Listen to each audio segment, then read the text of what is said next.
네, 안녕하세요. 제가 이동하면서 짧게 올린다고 말씀드렸잖아. 그죠? 근데 선글라스 꼈는 거 좀 이양해를 바랍니다. 제가 평소에 촬영이나 강의하지 않으면 제 피부가 굉장히 알러지가 심해요. 그래서, 스킨도 피지오겔 하나만 바랍니다. 그래서 평소에는 선글라스를 늘 착용하고 다녀서 피부를 보호하고 있는데요. 그렇기 때문에 지금 맨 얼굴입니다.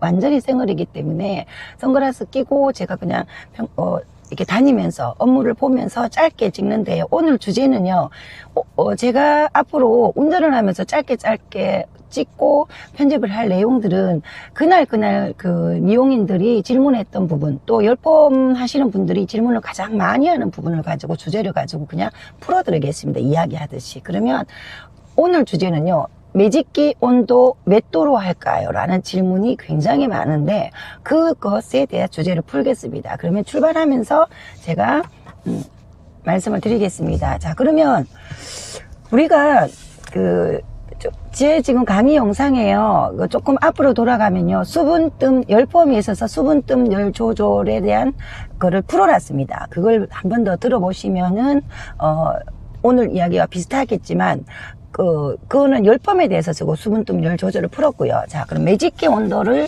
몇 도로 할까요? 라는 것에 대한 것을 풀겠습니다. 자, 그러면 제가 열펌의 오프라인 교육하면요, 이런 말을 합니다.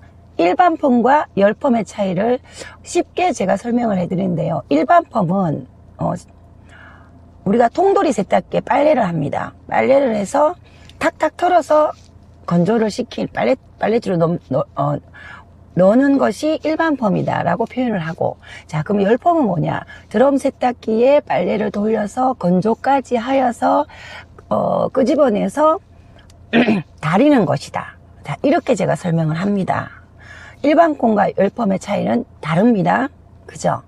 그렇기 때문에 모질에 따라 반드시 결을 달아야 되는 모발은 열펌으로 해야 되고요. 그리고 모발이 거칠어졌거나 당연히 곱슬도 마찬가지입니다. 매직을 해야 되는 부분, 또 모발이 거칠어진 부분은 굉장히 건강한 연화를 해서 열펌으로 달여줘야 됩니다. 매직기도 다리든 롤로 다리든 그런 개념이 열펌입니다. 자, 그러면 매직기 온도 몇 도로 할까요? 라는, 여기서 매직기 온도라는 것은 우리가 세탁을 건조기에서 꺼내서 그 원단에 맞는 다리미 온도를 의미하는 거겠죠. 그죠? 그러면 질문이, 그러면 매직기 온도 몇 도로 할까요? 라는 질문이 정확한 질문은 아니겠죠. 그죠? 죄송합니다. 또 전화가 왔습니다. 제가 업무를 계속 보기 때문에 중간중간에 저는 끊고 업무를 보고 또 통화도 하고 상담도 하고 또 다시 찍어서 연결을 하기 때문에 지금 보시는 분들은 뭐 그거까지는 제가 모르시겠지만 지금 잠깐 전화 소리가 들렸을 겁니다. 자, 그러면 매직기 다시 연결해서 말씀을 드리겠습니다. 그러면은 정확한 질문은 무엇이냐면 면에다가 면은 몇 도로 다리고 실크는 몇 도로 다릴까요? 이게 어떻게 보면 맞는 질문, 근접한 질문이겠죠. 그죠? 그러면 매직기 온도도 마찬가지입니다. 매직기 온도도 마찬가지예요. 그러면 어떤 모질에 따라 우리가 수분뜸 열 조절은, 열펌이라는 거는 버진의 성질과 그리고 내가 한 건강한 연화, 거기에 따른 윤기나는 펌과 매직을 하려면 수분뜸 열 조절이 관건입니다. 자, 그러면 수분뜸 열 조절을 원단이 다 다르듯 모발도 마찬가지라는 게 결론입니다. 자, 그러면 우리가 쉽게 제가 설명을 합니다. 그래, 질문을 드릴 때 현장에서 오프라인에 교육을 할 수 없기 때문에 제가 딱 이렇게 정리를 시켜 드립니다. 자, 그전에는 제가 수분이 많으면 온도는 낮게, 시간은 조금 더 길게, 수분이 건조를 많이 시키면 온도는 높게, 시간은 짧게. 자, 이거 기계에는 아주 기본적인 카테고리입니다. 그런데 기본적인 매뉴얼입니다. 그런데 그렇게 교육을 하니까 모질이 다르다는 것을 인지를 못하니까 자꾸 오류가 생기고 크레임이 걸립니다. 그래서 저는 딱 이렇게 결론을 내려줍니다. 전화나 문자로 질문하는 경우에는 지지지 소리 나지 않는 온도를 찾고 수분이 날아가는 것을 분명히 확인하라. 그게 적정 온도라는 것을 제가 교육을 오래 하면서 또 어떻게 쉽게 전달해 줄까라고 연구를 해보니까 지지지 소리 나지 않고 수분이 날아가야 됩니다. 자, 매직은요.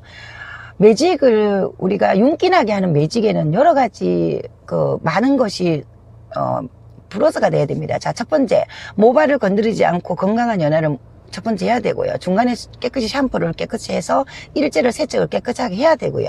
그리고 나서 그 모질에 따른 적정 수분을 남겨놓고요. 자, 우리가 분무를 하지 않나, 그죠? 예를 들어 다리면 그 상태를 가지고 거기서 섹션을 정확하게 떠서 그 판넬에 매직기에 모발이 골고루 닿아서 뜸이라는 시간이 필요합니다. 폼도 뜸을 해야지 폼이 나오고요. 매직도 정확한 뜸이 있어야지만이 매직이 되고 윤기를 찾습니다. 그냥 쓱쓱 지나간 뜸을 하지 않으면 윤기나는 매직 못합니다. 그렇기 때문에 적정 수분과 적정 뜸, 적정 온도가 플러스 돼야 됩니다. 그 전에 건강한 연화가 돼야 되는 것이고요. 그랬을 때 고객이 만족하는 윤기나는 매직을 하는 것입니다. 이게 열펌은요 단순한 문제가 아니기 때문에 연화가, 모든 열펌은 연화가 일단 정복이 돼야 됩니다. 연화가 정복이 돼야만이 그 다음에 진도가 나갑니다. 그래서 비너스 같은 경우에는 연화에서 모든 부분을 해결했기 때문에 지금 테크닉적으로 수분뜸 열 조절에 대한 공부를 굉장히 빠르게 하고 있다고 보시면 됩니다. 그래서 매직기 온도 몇 도로 할까를 제가 지금 정리를 하자면, 모든 거는 기술적으로 공부를 해야 되고요. 매직기 온도만 놔두고 이야기를 하자면 지지지 소리 나지 않는 가정하에 지지지 소리 나지 않고 수분이 날아가는 것을 확인하라. 자, 그것이 윤기나는 매직 온도입니다. 그러면 곱슬이든 연모 곱슬이든 강 곱슬이든 내가 수분 조절을 찾아야 되고요. 적정 수분 조절을 찾기가 곤란하다. 자, 그러면 어차피 우리가 뭐 축축한 상태에서 매직하진 않잖아, 그죠? 그래서 섹션을 정확하게 나누고요. 정확하게 매직기에 모발을 대서 텐션이 흔들리지 않는 상태에서 느리게, 자, 복구는 더 합니다. 내가 기술이 좀 낮다면 느리게 하세요. 그래서 지지지 소리 나지 않고 수분이 날아가는 걸 확인을 해보세요. 그러면서 윤기를 잡고요. 그리고 그 또 한 가지 팁을 드리자면, 제가 이제 비너스 레시피 개발에 올려놓은 건데, 자기가 평소에 하는 것보다 20도 낮게 하고 전체 다 하고 나서 20도 높게 한 번 더 체크해서 당겨라. 자, 이거는 매직이 아직 미숙한 분들은 이 방식을 써보시면 두 번째 윤기를 잡을 수가 있습니다. 그렇기 때문에 매직기 온도는 모발에 따라 수분 조절을 정확하게 해야 되고, 뜸 조절 온도를 거기에 맞는 온도를 대입을 시켜야 되는데 너무 난해하다. 그러면 지지지 소리 나지 않으면서 수분이 날아가는 것만 확인을 해 보시면 됩니다.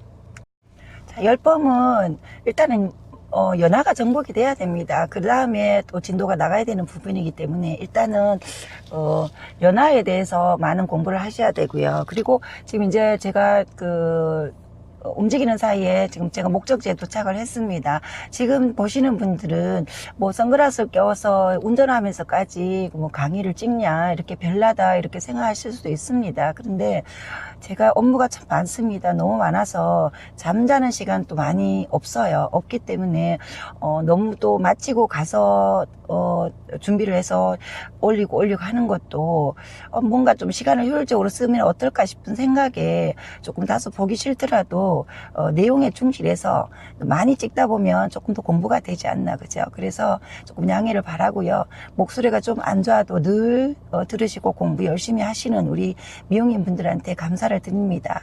그래서 조금 이쁘게 봐주시기 바랍니다.